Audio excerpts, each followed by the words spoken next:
નમસ્કાર દર્શક મિત્રો, ફરી હાજર છું નવા સમાચારો સાથે। હું ભાગ્યશ્રી ત્રિવેદી અને આપ જોઈ રહ્યા છો સૌરાષ્ટ્રની અસ્મિતા ન્યૂઝ ચેનલ।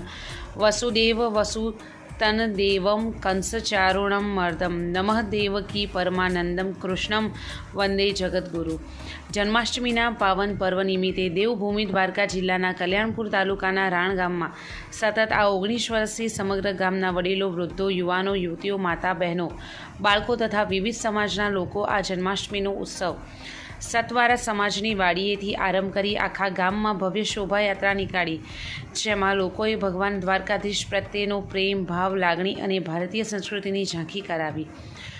અનેક પ્રકારની જૂની પરંપરા, રાસ ગરબા જેવી રમઝટ બોલાવી અને સૌના હૈયે ભગવાનના અવતરણની ઉજવણી આજે 5000 વર્ષ પછી પણ આ જ રીતે કૃષ્ણ ભગવાન અવતર્યા હોય તેવો સૌના મનમાં ઉમંગ જોવા મળ્યો હતો।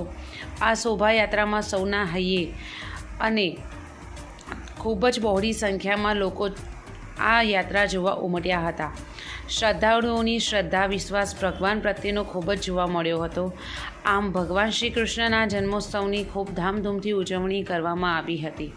શોભાયાત્રા રાણ ગામના ઠાકર મંદિરમાં પૂર્ણ કરાઈ હતી। આ સરસ મજાની ધર્મ, સંસ્કૃતિ અને ભગવાન પ્રત્યેની લોકોની ભાવના અમારી ચેનલ સૌરાષ્ટ્રની અસ્મિતા ન્યૂઝના કેમેરામાં કંડારી રાણ ગામના લોકોની લાગણીઓને વધાવી હતી। રિપોર્ટર વનરાજસિંહ જાડેજા, કલ્યાણપુર।